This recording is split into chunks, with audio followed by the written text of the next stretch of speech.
সুপ্রিয় শিক্ষার্থীরা, এম এডুকেশনের পক্ষ থেকে সবাইকে অনেক অনেক শুভেচ্ছা ও স্বাগতম। আজকে আমরা আলোচনা করতে চলেছি তোমাদের 11 তারিখে যে পরীক্ষা পদার্থবিজ্ঞান প্রথম পত্র। তো তোমরা কিভাবে শুরু করবে, কোথা থেকে রিভিশন করবে সেই বিষয়টি আজকে আমরা দেখব, বা কোথা থেকে প্রশ্নগুলো বেশি আসবে সেগুলো আজকে আমরা দেখব। তো চলো শুরু করি। দেখো, আমরা এখানে প্রতিটা অধ্যায়ের নাম লিখে রেখেছি। যে অধ্যায়গুলা আমাদের এইবার সিলেবাসে আছে, এইবার সিলেবাসে টোটাল 8টা অধ্যায় আছে। দেখো, প্রথম অধ্যায় ভৌত জগৎ ও পরিমাপ, দ্বিতীয় অধ্যায়, চতুর্থ অধ্যায়, পঞ্চম, ষষ্ঠ, সপ্তম, অষ্টম, দশম। আমাদের টোটাল 8টা অধ্যায় এখানে আছে। তো 8টা অধ্যায়ের মধ্যে সব থেকে ইম্পর্টেন্ট কোনগুলো, কোনগুলোর জন্য আমরা আগে টার্গেট করব, কোনগুলো পরে টার্গেট করব, সেই বিষয়গুলো এখন আমরা জেনে নিব। দেখো, তোমাদের প্রথমে যে অধ্যায়টি আছে, এই অধ্যায়টি আছে তোমাদের আংশিক ভৌত জগৎ এবং পরিমাপ। আংশিক থাকুক অথবা পূর্ণ থাকুক, তাতে আমাদের কোনো সমস্যা নেই, কারণ এইখান থেকে সাধারণত আমাদের কোনো সৃজনশীল আসবে না। আমাদের সাধারণত কি হবে না, কোনো সৃজনশীল আসবে না। তাহলে আমাদের সৃজনশীল আসলে আসবে কোথা থেকে? দেখো, আমাদের এই অধ্যায়টা বাদে, প্রথম অধ্যায়টা বাদে, দ্বিতীয় অধ্যায়, চতুর্থ অধ্যায়, পঞ্চম, ষষ্ঠ, সপ্তম, অষ্টম, দশম, আরো 7টা অধ্যায় আছে। তো আমি এখন বলে দিচ্ছি যে আসলে এই 7টা অধ্যায়ের মধ্যে কোনগুলো আগে তোমরা রিভিশন করবা বা আগে পড়বা সেগুলো।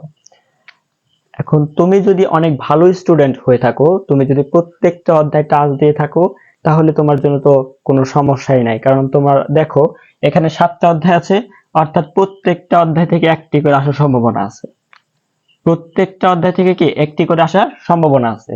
তো আমাদের টোটাল সিকিউ হচ্ছে কত মার্কের? সিকিউ হচ্ছে 50 মার্কের। আবার এমসিকিউ কত মার্কের? এমসিকিউ হচ্ছে 25 মার্কের।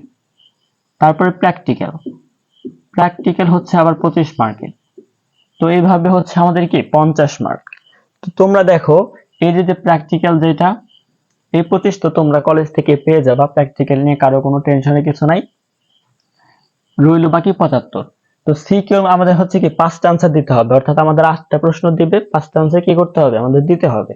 তো আমরা এখান থেকে 5টা, তো যদি প্রত্যেক অধ্যায় থেকে একটা আসে, তাহলে আমাদের প্রশ্ন আসে কয়টা? 7টা। 7টার মধ্যে থেকে তুমি অনায়াসে কি 5টা দিতে পারবা, এটাই কোনো সমস্যা নেই। কিন্তু সমস্যা হচ্ছে তাদের জন্য যারা যারা পরীক্ষার আগে আসলে কিছুই পড়ো নাই, তেমন কিছু পড়ার সুযোগ পাওয়া নাই, বা দেখা গেছে যে অনেক হতাশ হয়েছিল, ডিপ্রেশনে ছিল, পরিবারের অবস্থা ভালো নাই, এই সেই ভাবে যে কোনো কিছু হতে পারে। তো তাদের জন্য মোটামুটি আমি বলতে চাই যে এখানে দেখো, প্রত্যেকটা অধ্যায় থেকে একটি করে থাকবে, এটা ঠিক আছে। তবে ভেক্টর এবং চতুর্থ অধ্যায় নিউটনীয় বলবিদ্যা, এই 2টা অধ্যায় বেশি ইম্পর্টেন্ট। ধরো এখান থেকে 2টা, এখান থেকে 2টা, টোটাল 4টা তোমার ভাগ্য ভালো থাকলে এখান থেকে পেতে পারো। এটা সকল বোর্ডের জন্যই বলতেছি, যে এই যে সাজেশন গুলো দিচ্ছি, এটা সকল বোর্ডের জন্য কার্যকরী। তবে ঢাকা বোর্ডের জন্য দ্বিতীয় অধ্যায়, চতুর্থ অধ্যায়, এখান থেকে তোমার 4টা প্রশ্ন থাকতে পারে। যদি কোনো কারণে 4টা না থাকে, তারপরও দেখবে যে 3টা সৃজনশীল মাস্ট বি থাকবে এই 2টা অধ্যায়ের মধ্যে থেকে। তো তোমার কাজ হচ্ছে ভেক্টর মাস্ট বি শেষ করবা। ভেক্টর কি করবা? অবশ্যই শেষ করবা। নিউটনীয় বলবিদ্যা অবশ্যই শেষ করবা। এই 2টা তুমি এই ভালো করে শেষ করবা সৃজনশীলের জন্য। তারপর তুমি যদি চাও, তাহলে তুমি পর্যায়বৃত্ত গতি এটা ধরতে পারো, অথবা আদর্শ গ্যাস তত্ত্বের গতিতত্ত্ব, এটাও কি গ্যাসের গতিতত্ত্ব, এটাও ধরতে পারো। তোমার কাছে যদি এরপরও রিভিশন করার মতো সময় থাকে, তাহলে তুমি এর বাদ বাকিগুলো পড়বা, প্রথম অধ্যায় না পড়লেও কোনো সমস্যা নেই। মোটামুটি আশা করি বুঝতে পারছো যে আসলে কোথা থেকে আমাদের প্রশ্নগুলো আসবে। তো এভাবে আমাদের মোট কয়টা প্রশ্ন আসবে? 8টা প্রশ্ন আসবে, ঠিক আছে?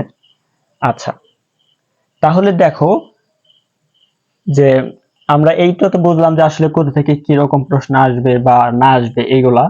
তো এইখান থেকে যেগুলা পড়বা, অর্থাৎ ভেক্টর থেকে কোন টপিকটা পড়বো, নিউটনের বলবিদ্যা থেকে কোনগুলা পড়বো, সিলেবাস তো অনেক বড়, কাজ, ক্ষমতা, শক্তি আমরা তো পর্যাপ্ত সময় পাইনি, তাহলে কেমনে শেষ করব, এই প্রশ্নগুলো যাদের মনে আছে তাদের জন্য হচ্ছে ভিডিওর এই অংশটুকু, এটা হচ্ছে বেশি ইম্পর্টেন্ট। তো তোমরা শেষ পর্যন্ত দেখবা।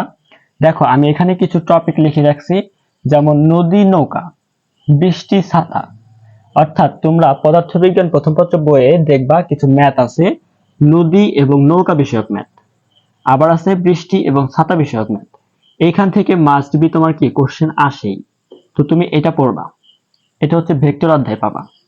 ডট ও ক্রস গুণ, ডট ও ক্রস গুণ এটা ভালো করে রিভাইজ করে যাবা, এবং লম্ব বিক্ষেপ। তো এই টপিক গুলোর মধ্যে থেকে কি আমাদের ভেক্টর শেষ।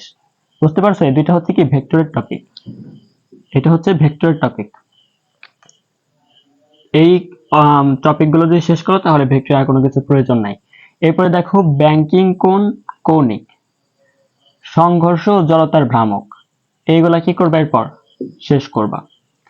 তারপরে ইঞ্জিনের দক্ষতা, কুয়ার যে অঙ্কগুলো আছে ওইগুলা। তারপর কৃতকাজ নেই, উপরে ওঠা, কাজ, শক্তি, উপপাদ্য এইগুলা পড়বা। কৃত্রিম উপগ্রহ মুক্ত বেগ, জি এর মান নির্ণয়, ইয়াং গুণাঙ্ক সান্দ্রতা, সরল দোলক এইচ নির্ণয়, অর্থাৎ হচ্ছে কি উচ্চতা নির্ণয়। কার উচ্চতা নির্ণয়? ধরো পাহাড়ের উচ্চতা নির্ণয়, সেগুলোকে বোঝানো হচ্ছে। শিশিরাঙ্ক বা আপেক্ষিক আর্দ্রতা, হ্রদের গভীরতা নির্ণয়। তো মোটামুটি এই টপিকগুলো পড়লে তোমাদের পদার্থ প্রথম পত্রের আর কোনো সমস্যা থাকবে না। তো এই হচ্ছে আজকের আয়োজন।